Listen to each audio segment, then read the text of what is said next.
I'm still alive, guys, I promise. I'm just being really bad with videos at the minute, but today I wanted to talk about probably some of the biggest news that's been going on recently. E3 is just around the corner, so we're starting to get some news about new games and that kind of thing. And the two games that we're going to be talking about today, which is in the title, so you'll already know this, is Call of Duty Black Ops 4 and Battlefield 5.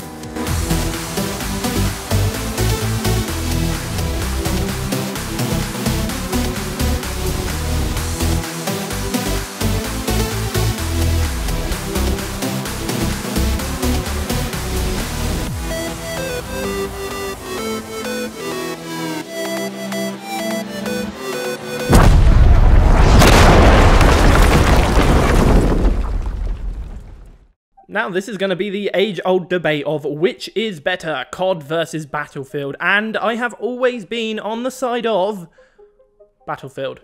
Not very surprising to people that have been on the channel for a while. I do enjoy Call of Duty. In fact, I mostly enjoy the zombies, and then the single player, and then the multiplayer. Black Ops 4 have taken out that single player section, chucked it away, all gone, great. So now I've just got zombies, and maybe multiplayer. But one of the new things they do have, and this is going to make maybe some people excited. I mean, all these companies, they're all trying to do Battle Royale, and they don't really realise that everyone's already got the Battle Royale game they want. People aren't going to go over to a new game because, what, Fortnite is old or something? But people are getting exactly what they want out of Fortnite is what I'm trying to say. So there's no point adding something new to the market because you're not going to move people if they've already got exactly what they want. It's not going to work. Although it does sound really cool. So if you haven't actually heard about the Black Ops 4 version of Battle Royale, it sounds really actually quite un-Call of Duty-like. It has vehicles, like air, land and sea. So that's a first for Call of Duty multiplayer. It's got apparently a really big game world that I think they said something like 1,500 times bigger than Nuketown. So basically the equivalent of a Battlefield map. In fact, this is all starting to sound a bit like Battlefield. Perhaps one of the more interesting things that they're actually going to be doing is using old Black Ops maps and putting them all together into one super map. And I think that can be really interesting because you've got all those really famous Black Ops maps like Nuketown and Nuketown. Can anybody name another Black Ops map? I know I don't play Call of Duty much, but yeah, no, I really can't. Modern Warfare 2, I remember Rust and Terminal, and that's about it. I mean, that's more. Oh, Havana. Havana was a great map. And then there was the one in the junkyard, scrapyard. Is that what that was called? See, I remember maps from there because they were like iconic maps. I don't remember any from Black Ops. Maybe there was one in a submarine base. I don't know. Along with bringing all of the maps together, they're also bringing characters together, which is really not very interesting in a first-person game. I mean, you get to shoot Reznov in the face if he's on the other side of the map, or be shot by him, but you don't really, it doesn't matter who you play as, really, does it? And you're never going to really get to hang around with people, unless you're in squads. Squads is a different story, I guess, because you could have maybe like the zombies casts. That would be really cool, having like the Black Ops 2 zombie cast versus the original. Yeah, I like that idea. Now, that's a lot about Call of Duty, and that's kind of all the stuff I care about. I guess I could talk about how the multiplayer is turning a bit into a hero shooter, where all the characters have special abilities and stuff, and the story of the game is now woven into the multiplayer, but I honestly don't care. The Battle Royale and the zombies is what I cared about. I'll talk about the zombies later, but let's go into Battlefield, because Battlefield 5, which also makes no sense, as I've already said, is set in World War II. So why is it not Battlefield 2? I know there's already a Battlefield 2, but I don't know.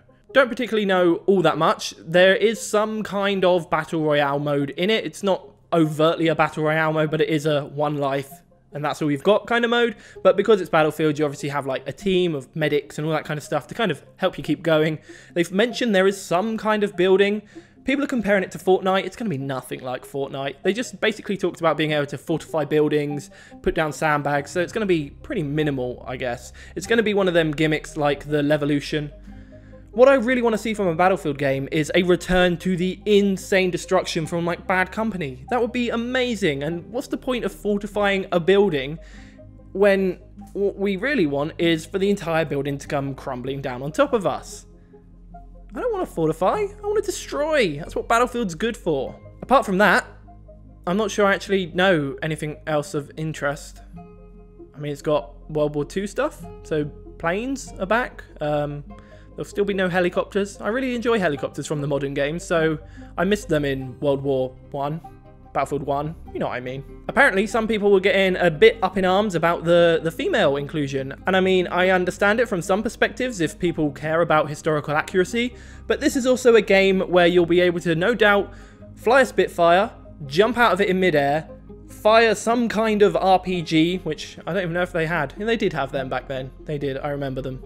Not that I was there. So yeah, as I was saying, you can jump out of a Spitfire, fire a rocket, shoot another Spitfire, and then land back on your Spitfire and jump back in. So for historical accuracy, Battlefield has always had it in shit tons, you know? So yeah, I don't give a damn about there being women in it. I know my friend Kayla, who's appeared on the channel a few times, she loves to be able to play as women. So yeah, all for it, all for it. She also had one arm. Not Kayla, the woman in the trailer. She had one arm, which I reckon would make fighting a war quite difficult. Hey, good on her. Apart from that, the graphics look great, as all Battlefield games do. I'm sure the sound design will be brilliant. I'm sure the sound design will be brilliant. And yeah, it's going to be just more Battlefield, this time in World War II. I really hope they bring back Wake Island. God, I love that map.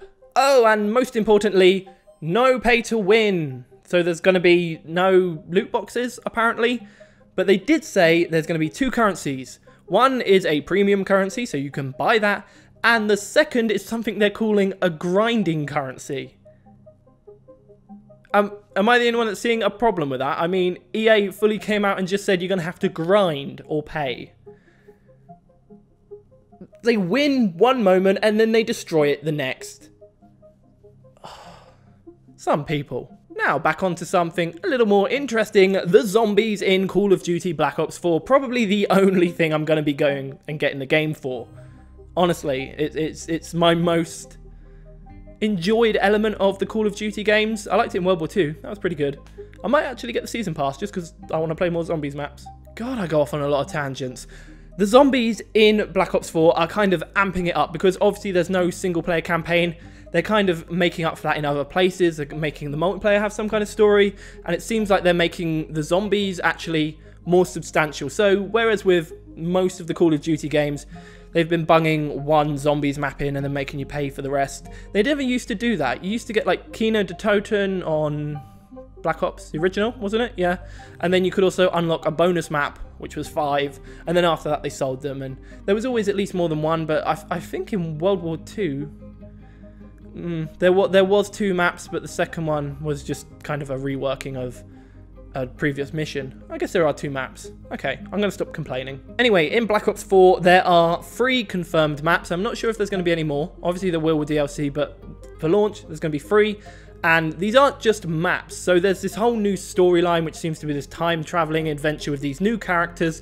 And there's this weird new artifact that turns people into zombies. All very standard stuff. But what's particularly interesting about this version of zombies is, well, one of them takes place in what looks like Roman times, gladiators, centurions. That looks like it's going to be Call of Duty with swords. People have been saying Call of Duty with swords for ages, and it looks like we're going to get it in the form of zombies. That is going to be very interesting, and I'm going to hate it if they just straight up give you a bow and arrow and say, yeah, we couldn't really do swords. But no, they won't do that. It will be some kind of zombie mode with an emphasis on swords. So I'm hoping that's going to be good, and I'm hoping it's going to actually be a fully fledged map, because in the trailer it looks like it's just a stadium, and that can be a bit weak, if you know what I mean. I don't want to just be confined to an arena. I want a big sprawling map, like with the other map which they revealed, which was the Titanic, and that's obviously going to be more your traditional zombies map, guns, all that kind of stuff. Yeah, I don't think they've actually announced the 3rd one yet. I can't remember it, so I'm going to assume not. Hey, this is Editing Luke.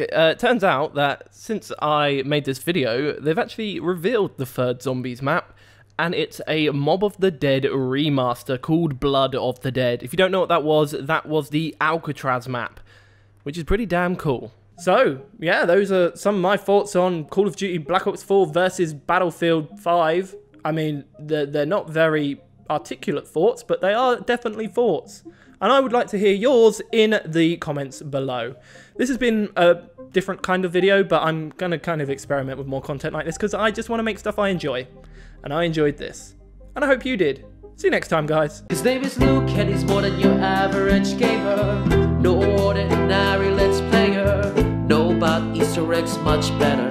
Da da da da da da.